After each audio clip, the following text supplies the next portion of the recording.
We've all had that moment as kids when our parents catch us doing something wrong and they say to us, "I'm not angry, I'm just disappointed."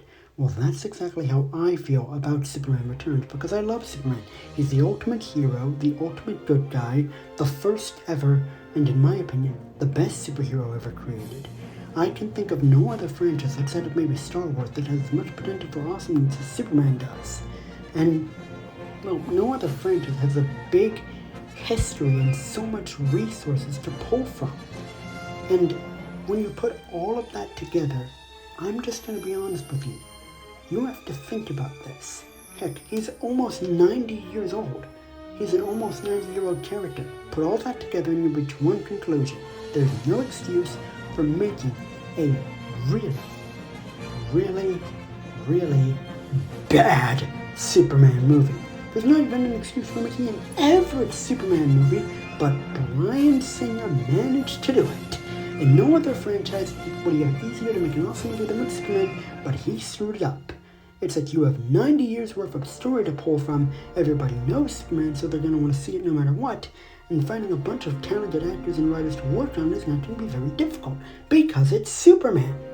But Bryan Singer turned the big S into one of the most boring and weak characters ever. And, it's just, it should be easy to make this good, but he screwed it up. And I really don't get why he's hailed as like the godfather of the X-Men movies. X-Men 1 and 2 are good and all, but X-Men First Class is easily among the best of the movies.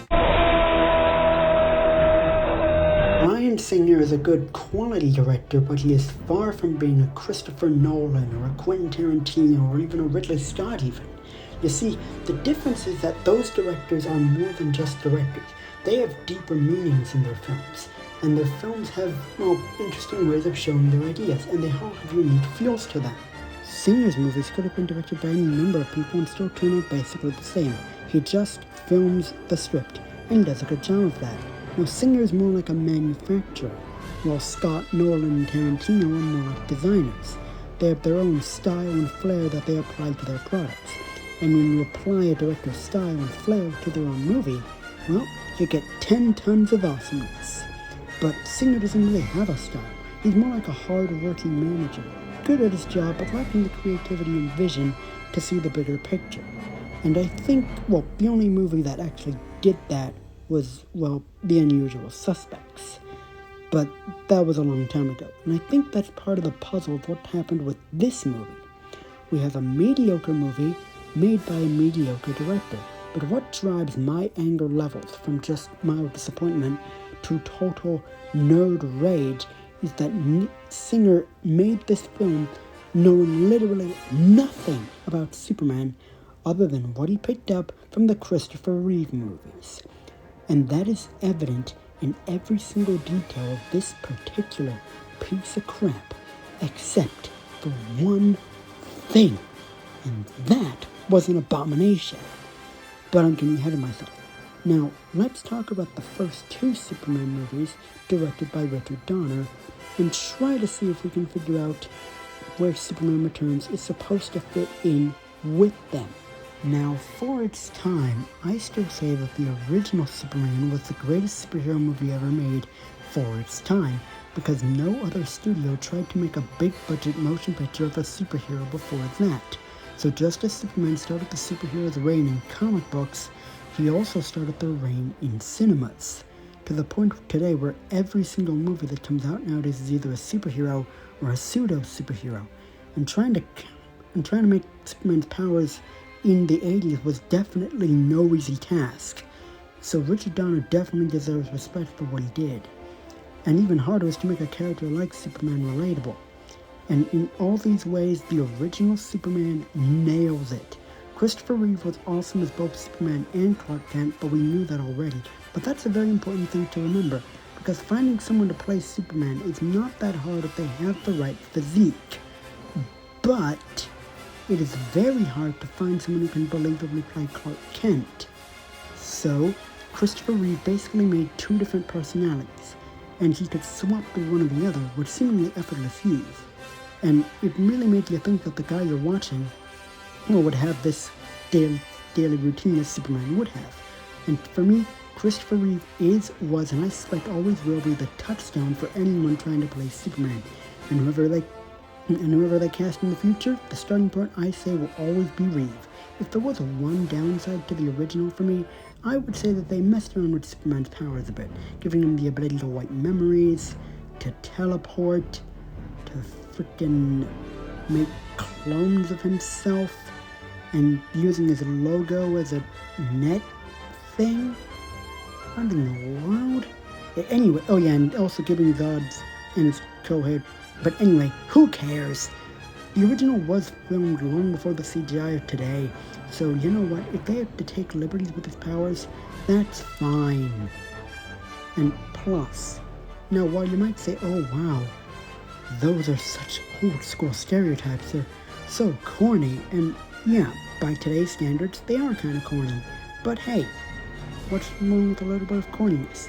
Anyway, now what was original back then, back in the 80s, is not original now, and that's the problem with Superman Returns trying to copy these movies. What was original back then is not original today.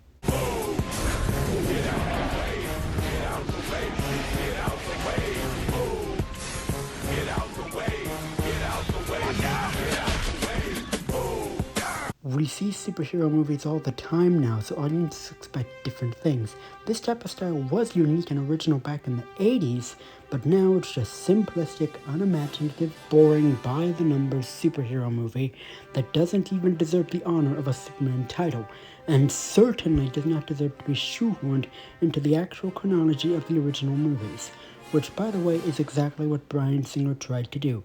Yes, for those who don't know already, Superman Returns is supposed to be the sequel for Superman 2, but it ignores 3 and 4 entirely.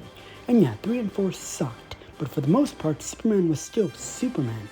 I have no idea who this guy is supposed to be. Truly looks like the hero we all know and love, but his actions and his morals are far from being Superman-like. With all that being said, we can get into the actual movie. The movie opens with Krypton exploding and the classic Superman theme music playing, along with the classic style of credits, which felt very nostalgic but not very original.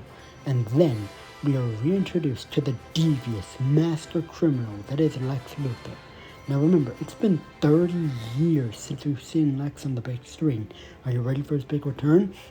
And the first thing we learn about him is that he's having sex with an old lady to con her out of her money. Yeah, wait, what? You show me pleasures that I've never known. This is the first of many insulting changes that they've made to these characters. The Lex from the previous movies with many dodgy things, but this would never be one of them. Lex has a genius-level intellect. He would never need to lower himself to that depth, and even if he did, he wouldn't, because he's Lex Luthor. Lex is hands down the smartest man alive in the comic books, and he's also a CEO and a billionaire, which makes him a business rival for Bruce Wayne. So, and heck, at one point, Lex even became president of the United States. I didn't think a character as accomplished as that could be reduced to such a laughingstock in the first 5 minutes of a movie. And even if we disregard all of the previous incarnations of Lex that we've seen in the past and just judge his actions in this movie alone, he'd still be a laughingstock, because what type of thing was he trying to get from this old lady? The money, you say, right? Well, you see, wrong. Because his grand plan was to steal Superman's crystals in order to build a kryptonite continent and make his money through that. So why would he need to sleep with her? And hell, the only way he could do any of that was to get the old woman's boat. So why the hell would he need to sleep with her just to get that? Why the hell didn't you just steal the frickin' boat? Or, steal somebody else's boat? Hell, you could have done it the second you got out of prison and built the continent. That way it would be ready for Superman's return. But instead you wasted 5 years scamming this old lady out of a boat. You're not a criminal genius, Lex. And then they tried to tell us that Lex is an old man in this movie. I see an old man sick joke. Well, it has been a while since you've been a headline. But then they go out and cast Kevin Spacey as Lex, who doesn't look old at all. Now, I like Kevin Spacey as an actor. He can be intimidating and can do that really ice-cold stare very well. Detective! You're looking for me. I just wish they gave him a Lex that would be suitable for his talents as an actor. If you're gonna make Lex an old man, cast Saruman. That would be awesome. You're all going to die. Ooh, I'm getting excited just thinking about it. Save your pity and your mercy. I have no use for it. Man, I cannot wait for Nicholas Holt's portrayal as Lex in that new Superman movie. Man, that's gonna be awesome. Anyway, Lex makes it to the Fortress of Solitude. Was this his house? You might think so. Most would. This is more of a monument to a long dead and extremely powerful civilization. Yeah, their civilization is so advanced that their computer can't even tell the difference between Lex Luthor and Superman. He thinks I'm his son. It appears that Jor-El thought of everything except to install some type of scanning device to make sure that it's actually his son who would be receiving his information. Now, it's reasonable to assume that Superman would have relocated the Fortress of Solitude after all of these people found it in the last movie. Maybe Lex could have rebuilt the device he used to find it in the first movie. Or he could have just, or they could have come up with a new creative way for Lex to find the fortress. But no, instead he just kind of finds it. Don't ask how.